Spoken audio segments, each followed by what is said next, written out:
Well, I'd ordered some spokes, 4 spokes and 4 nipples from the dealership, and the 4 nipples are here, and only 3 of the spokes are in. One of the spokes came from within the US, and the other 2 spokes came from somewhere else, and the 4th one is on back order. But anyway, today we're going to go and try and put it onto the bike now, or investigate at least why I have that slack spoke.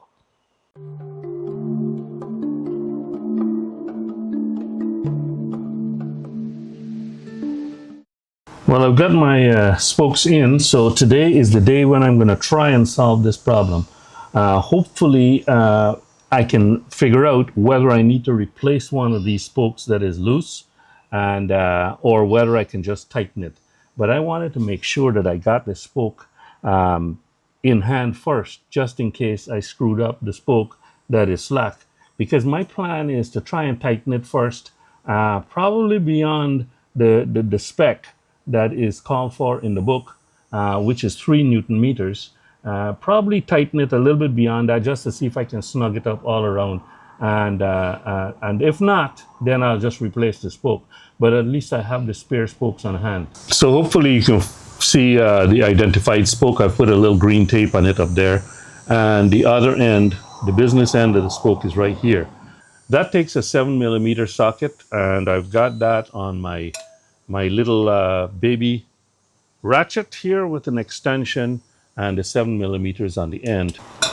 Okay, let us try. Now, the thing is, remember, I had said before, maybe in a previous video, when I turn this, I get a high spot, such that it does see some tension. You hear that dead sound? This is the spoke next to it. Right? But this one's dead. But when I turn this nut here, or turn the nipple using the socket, I get a high spot where it takes some tension. Now, before we tighten the spoke, we've got to actually fix the spoke, and I decided to use some vice grips, and I've got a little rubber liner there. It's a little bit of tape. I'm going to show you in a second what it is, but that's what I use for clamping my vice grips onto the spokes. This is the tape that I use. I don't know, it's some kind of an insulating tape. It's a 3M tape. It's kind of like got a fabric-y, it's just something that I had in the shop. It's a rubber on this side here, and it's like a fabric backing. It's not really sticky, but anyway, that's what I use. But here I've got my torque wrench set to 3 Newton meters, and I'm gonna have to reach around while holding that vice grip. I've got this here in place. Hold the vice grip so that the spoke is immobilized, and then tighten this. And hopefully the spoke isn't moving. That seems to be going quite a bit, because don't forget, this spoke was pretty slack. So it's pretty tight now. I've got that vice grip on it. I'm going to take the vice grip off and check the ping. Oh, it's getting better. I haven't hit the 3 Newton meters yet, but I just wanted to make sure. What I did was I rotated the spoke offline. I rotated the spoke to where it was slack, and then I, started tightening.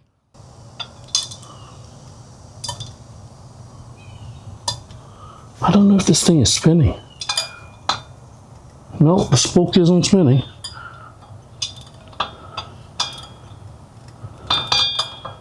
I can see the nipple turning.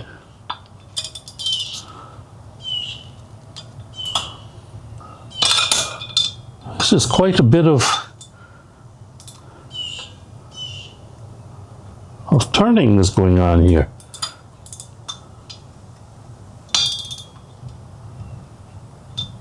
Ideally, I would have liked to get the vice grip closer to the nipple, but that's as far as it'll go. Let's Let's ping it since that fell off. It still doesn't sound like the other one. That still sounds kind of loose. Oh man, I don't want to clamp the vice grip directly onto the onto the spokes, because then I'll scratch the spokes and introduce some stress points. Well, I can tell you the exposed part of the spoke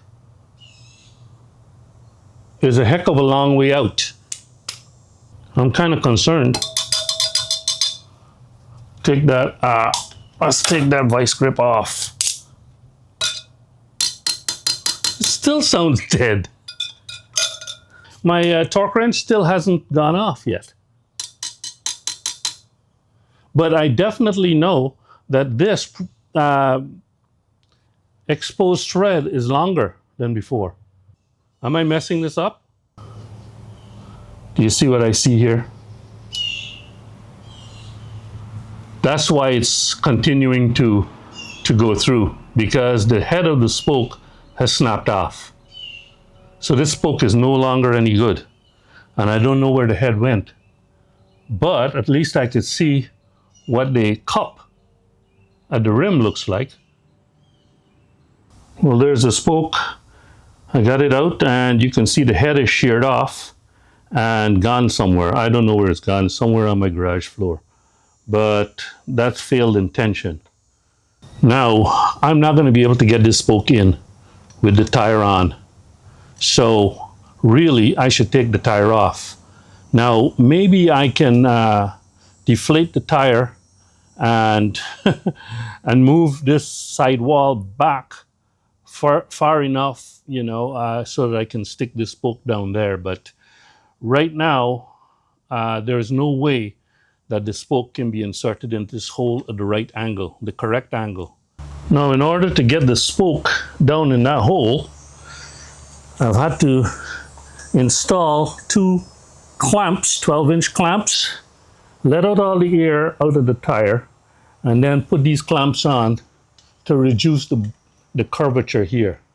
And with that done, the spoke should go right in.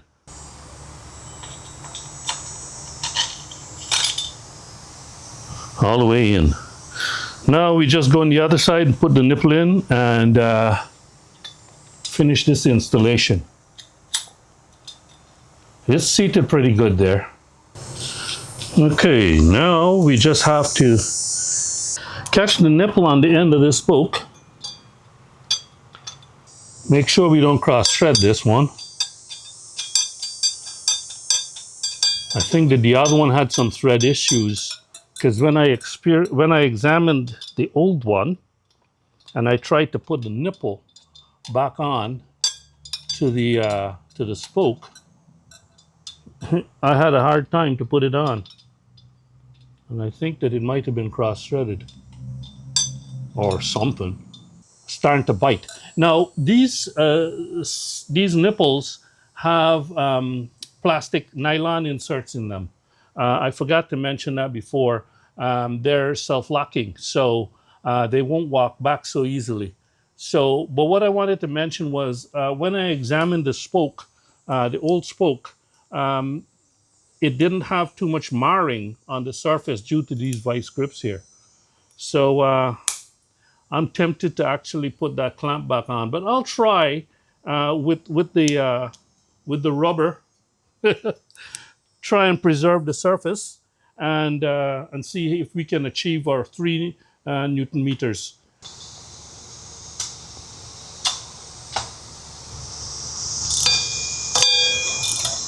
Now, it's still got a bit of slack in it, so we're going to go slowly.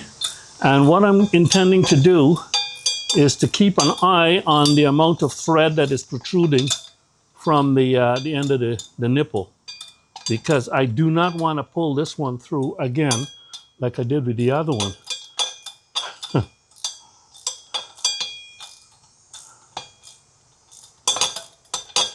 Still got a ways to go, I think. Yeah, it hasn't started to come out yet.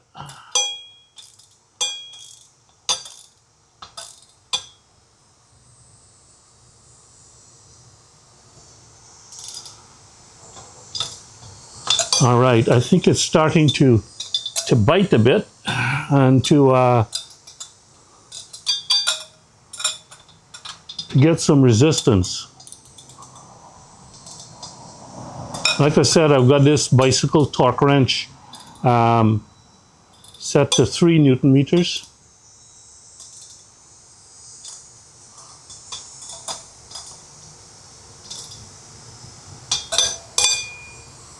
Now, some of those, I don't know if you can see it well in the shot, but it's got maybe a millimeter of thread poking out. And before it had 3 millimeters on the old spoke that was slack. But like I said, that spoke could have been long. Who knows? Aha.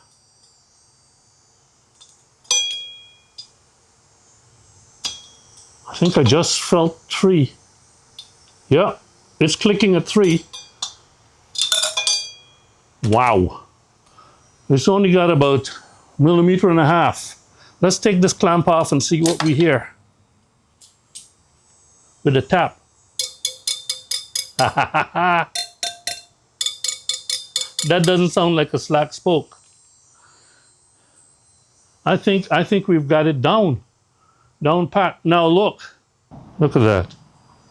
That is how much thread that's protruding. Let's go see what the head looks like. Right there. Looking good.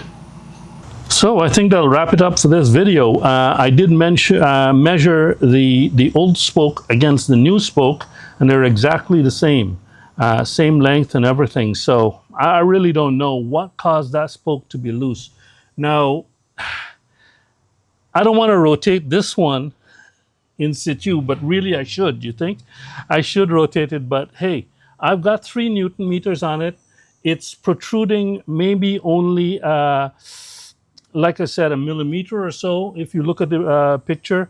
And the one next to it is protruding about the same. So maybe the adjustment of the rim, when they threw the rim, those spokes are probably a little bit longer, or the distance between the two end points is a little bit longer for those 2 spokes. I don't know.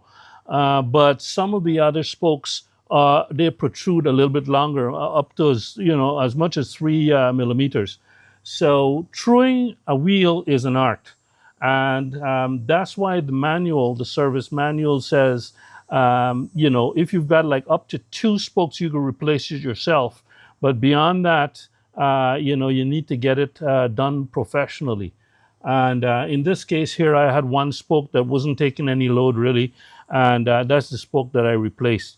I'm going to keep an eye on this. I've got a long trip coming up, and I'm going to be keeping an eye on this. Of course, I'm going to be traveling with my spare spokes. But the thing is, I won't have my clamps with me. So to do what I did, clamping off, letting out all the air, and then clamping the tire so I can get that spoke in, it'll be more challenging on the road.